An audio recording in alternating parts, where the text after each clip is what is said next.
Kristen, emotional, writing it felt like a symbol of her dad, walking her down the aisle. Her mother, Katrina, and brother Tyler were right there too, wiping away tears. And right here tonight, Hi, David. Kristen and her husband Noah sending us a message tonight from their honeymoon about the moment they tell us they keep revisiting. Right when I saw them and they were all just looking up at me smiling, I just lost it completely, and I can just see my dad there standing as well. Like, I know he was represented through them, and it was such an honor to be able to shake their hand. They just showed up for me, but most importantly, they showed up for my dad. Tonight, they are grateful for those firefighters, grateful they brought her father to the wedding. I'm just so blown away by all the love and support that everyone has shared, and just to see people still coming and supporting us and the families of 9/11 means the world to us. But we wish you, Kristen and Noah, the best, and your dad will be proud. I'll see you tomorrow. Good night.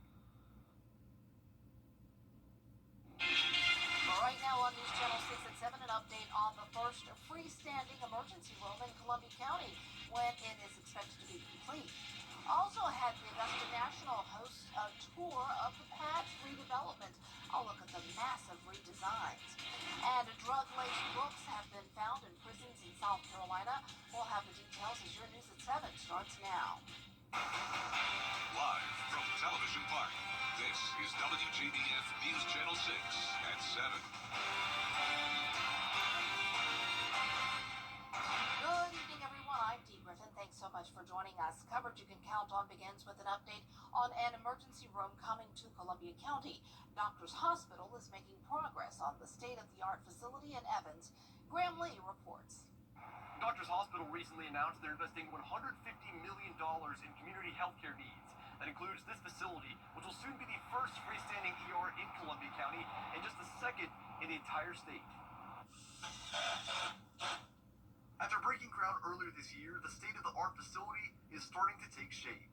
This emergency department, although it's freestanding, it has all the same services as the emergency department at Doctors Hospital. When complete, the ER will have 11 treatment rooms, a trauma center, and an ambulance bay that is currently under construction. Okay, so this is the reflected ceiling plan. Contractors say with little impacts from the weather, the project continues to stay on schedule.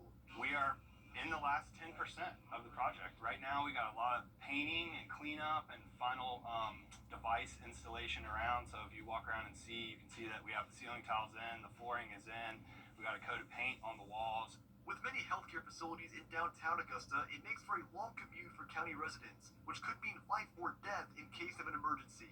County leaders say the new facility will bring those healthcare options closer to home.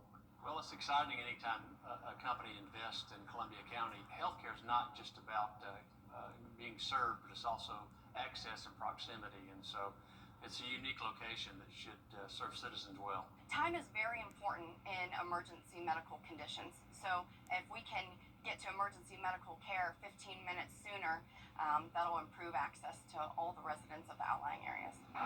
Leaders say there's just a few more finishing touches inside, and when it's finished, they are on schedule to be open to the public this November. In Evans, Graham Lee, WJBF, News Channel 6. And it's time now for a first check of our weather with Chief Meteorologist Jennifer Tracci. And it was a beautiful day, a little warm, but beautiful. Yeah, it's warming up slowly but surely, but you can see here on Live Viper 6 that we're under clear skies, no rain in sight. Another quiet day. The month of September has started out great. This is our Terry Lambert Hyundai Skyview Cam now in Swainsboro. Just a few fair weather clouds. Today's almanac shows that we had a very chilly morning, the chilliest morning since May with a low of 57. That was only 3 degrees above our record low back in 1954 of 54 degrees. And then this afternoon we made it to 85, so 5 degrees below average there. Low to mid 80s right now, 82 in Gibson and Augusta, 85 in Louisville. Millen, you're at 86 degrees. Wrightsville at 85, 86 in Waynesboro. Relative humidity still nice and low today with calm winds, only seeing up to around 5 miles per hour. The Augusta Green Jackets are taking on the Kannapolis Cannonballers tonight. First pitch happening now. Low 80s at the start of the game, and then we'll be climbing down or going down into the upper 70s with a light southeast breeze. staying under clear skies, 74 by 9 p.m. Looking ahead, you can see temperatures are rising. We'll be back into the 90s on Friday, mostly sunny with low chances of rain. I'll have a look at your futurecast coming up, but back to you, Dee. All right, thanks so much. We'll see you in a few minutes. Roads are now open after a tanker crash on I-20. That crash happened early this afternoon at I-20 eastbound near exit 22. Officers say the spilled oil was contained to the road. Crews are putting a substance on the road to absorb that oil.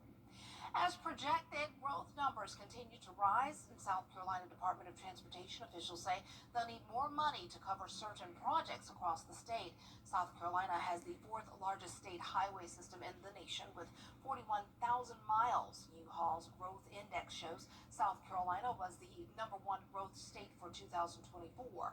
World Population Review list Edgefield County, McCormick County, and Aiken County in the top 14 fastest growing counties in the state.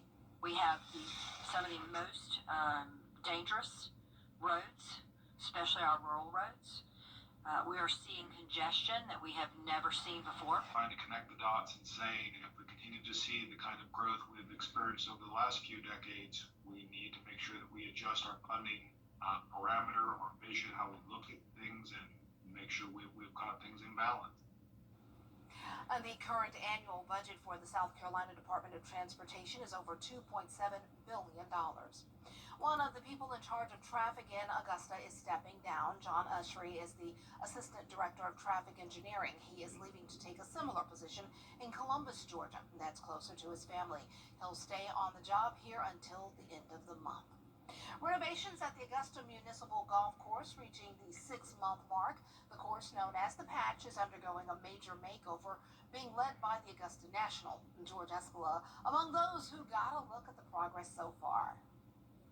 The Patch undergoing a transformation, and those seeing the progress say the game and the city are in for a treat. This, and a public facility, is just a huge thing for the game of golf. Golf has grown dramatically since COVID, and people are itching for places to play, and this just will meet everything they're looking for.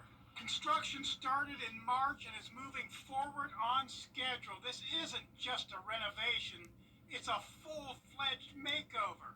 125 new trees being planted, a new clubhouse under construction, holes being rerouted under the supervision of some of the best experts in the game. It's going to be a phenomenal municipal golf course, the best in the entire world, and I'm excited about the partnership, of course, with the Augusta National Golf Club, the Augusta Technical College, First Tee, and all of the partners. This is going to be a wonderful asset, not only for the city of Augusta, but for the game of golf.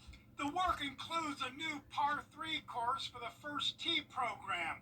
Young golfers will learn the game on a course designed by 5-time Masters champion Tiger Woods. Cool thing about it is I think the popularity of it will allow more people who are coming to this facility to see what First Tee actually does.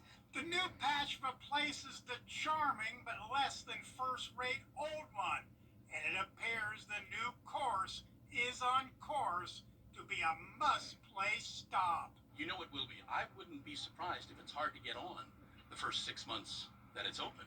It certainly will be. If you look at the 2 world-class architects that they utilize, as well as having Tiger Woods being a part of it, the loop, the 9-hole course. They are not just playing around, improving the Patch. In Augusta, George Escala, WJBF, News Channel 6. 2 local restaurants are closing their doors. A sign on the door of Villa Europa on Deansbridge Road says closed until further notice. For decades, the restaurant has served authentic German food. A GoFundMe has been set up to help keep them open. And after 5 years, Soul Food Kitchen in Surrey Center will close for good on September 26th. The owner posted on Facebook that they've weathered many storms, but it's time to close. The restaurant focused on farm fresh food that catered to customers with food allergies. Well, South Carolina's Department of Corrections officials say 3 people are charged with sending books laced with drugs to 14 different prisons in the state. Humidity is increasing and 90s will make a comeback by this weekend, but then a big cool down is coming our way next week. I'll have a look at all your temperatures when we return. Come taste the chicken.